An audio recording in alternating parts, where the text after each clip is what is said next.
Consequently, I owned the first aqualung in the United States. And I used up to 30 minutes of air, and there was no place that would fill it. They never saw one before. So I went down to the fire department, and I put my aqualung in with their rescue equipment, and I got my aqualung filled once a month. Of course, the 30 minutes went about 15 minutes, it seemed like. And then out of that, the Detroit River, Lake Erie was muddy, and you can't use a light because you turn the light on and you can't see anything. So so I figured the aqualung was not doing me any good, so I traded my aqualung for a typewriter, and I got some monstrosity, and I didn't know anything about typing. So I would hold my finger on one letter and find it over here, and this and that, and I said, I can do better than that with a pencil. So what I did, I had some electrician tape, and I put the electrician tape on the keys so I couldn't, and I cut them around with a razor blade so I couldn't see the key. And I would punch it and see what came up on the paper. And I memorized the letters. And that's the way I learned to type. I've written 4 books now, plus a lot of communication in between. And I can type, but that's where I knew that I had something wrong with my head in the beginning, because when I was typing, I would go back and edit my work, and I found that on the average page I'd have maybe 350 words, and I'd have maybe 3 typos at the most. And then I got into combat, like the Bois Jacques, where Speer was killed. And our 58 men wiped out 1 battalion of Germans. And we lost 8 men, and 4 of those were from my squad. And Speer, my best buddy, he died that day. But anyway, there was, what the heck was I going to say? Let's talk about something here. But when you hit 82, you don't forget, it's your duty. But anyway, I did learn to write, and I did put out my 4 books, and I did get into the typewriter. And after I got my book out, it was placed with Houghton Mifflin, and they produced it, and they didn't want it at first. They threw it away, and then it was an Army brat that came in, and she looked in the throwaways, and she saw my title, and she took it in the office. She read it, and she went to Mrs. Hartman, who was the editor-in-chief, and she said, "This is good, you ought to print it." So Mrs. Hartman said, "No." She said, "I don't think so." She said, "I think it's a bunch of lies." Well, it turned out that I'm the very first enlisted man ever to write about the airborne. And so anyway, this lady, I won't tell you her name, but anyhow, she gave the manuscript to Martin Blumenson, who wrote Kasserine Pass and everything, and now he was in charge of the military archives in Washington, D.C. So she took it to him, and he was a good friend of General Eisenhower, and he took the manuscript to General Eisenhower. And General Eisenhower read my manuscript, and he says, "You go tell the Houghton Mifflin, this is the best thing I have ever read of all the books I read." He said, "And this is true. Every bit of it's true." So General Eisenhower endorsed my book, and he made a statement for my book. And I have a friend over here, he has a paperback, and it has General Eisenhower's statement on it. So I'm the only one that General Eisenhower ever endorsed and made a statement for. And later on, unbeknownst to me, the publishers called my wife and I back to New York. We had a pretty good-sized dinner, and after the dinner, they brought the dessert tray around, and we had never left the children with a babysitter before. If we went someplace, we took the kids, and if we couldn't take the kids, we didn't go. So this time we did, and we was a quick trip into to New York, and we just had the dessert tray come to the table, and the waiter brought a phone.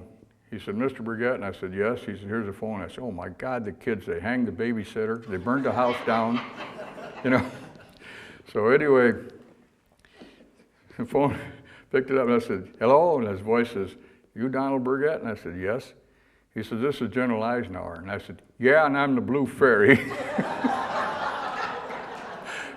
And he cracked up. He couldn't talk for about 5 minutes, and then all of a sudden I have a slow computer here, and it said, "That was General Eisenhower," because I've heard him many times before. And I said, "Oh my God." So anyway, he laughed. He said that was funny. But anyway, he's a human being, and he sent me a letter after that, and from his place to mine. and I put that in the safe deposit box. And right after, I had a flood of letters coming in from General Gavin, General Taylor, General McAuliffe, and I have them all. And I actually, for one envelope from Roosevelt, the day I got it, Eisenhower, the day I got it, I was offered $300 for the envelope that day, just an empty envelope. So they're still sitting in the strong box. They're going to be for my kids. Maybe they'll need a new car someday. But anyway, I'm trying to think of what happened right after. Oh yeah, the mailman came by and he said, "Mr. Burgett," he said, "you're getting some mail from a lot of important people," because I was getting from all these generals, General McAuliffe, who said nuts, and everybody was known at that time. And I was sitting on the front porch and he handed me a letter, and it was from from President Johnson, and it said White House to Donald Burgett, personal. And he said, "You're getting some awful important from some awful important people, mail." And I said, "Yeah, they got a little problem over in Vietnam. They want my advice." He just shook his head and walked away. Meet all kind of nuts in this world, but anyway, is there any more questions? Yes, sir. When you landed, I assume you were scattered. I'd like to hear what it was like to get regrouped. Well, there we had those little crickets, supposedly, and I was going to surprise you guys. Now you ruined it, because I forgot it. Telephone. I never have a phone. My daughter made me take this, and I don't even know how to turn it on. So, oh, here. Yep. It growed to the bottom of my pocket. There it is. This is a reproduction, but this is the same company that made the same cricket for us in Normandy, and 101st was the only ones that had it. And they said the Germans would think this is a cricket. Does that sound like a cricket? You get your head blown off with this thing. But anyway, that was it. You would, and they, of course, you challenge somebody, and then they would come back with, and you say he's a friend. So you stand up and get your head blown off, because the Germans heard you doing it. But our best, you know, they always had a password. The challenge word I heard on television say, yeah, well, you know, they have a password, but it's the challenge word first, and then the password. The challenge word in Normandy was flash, and the password was thunder. And they always pick out something that's going to be adverse to the person's natural language. So if I said flash and the guy said tunder, he's dead. Now, you don't ask, you just do it. And the same thing in Japan, down in the Pacific, the Japanese couldn't pronounce their L's, so they had challenge and passwords, you know, like lollipop and lollapalooza. And you'd say lollipop, and the Japanese say lollapalooza, bang! He said, how'd he know? But anyway, they're tricky that way, so you got to keep on top of everything. But yeah, I challenged a guy, and it turned out it was Hundley.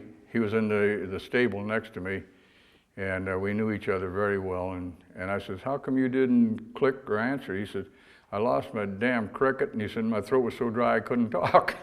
So we were about 10 or 12 feet apart, and I knew I had to drop on him, so we got together, and I didn't kill him. But I came really, really close.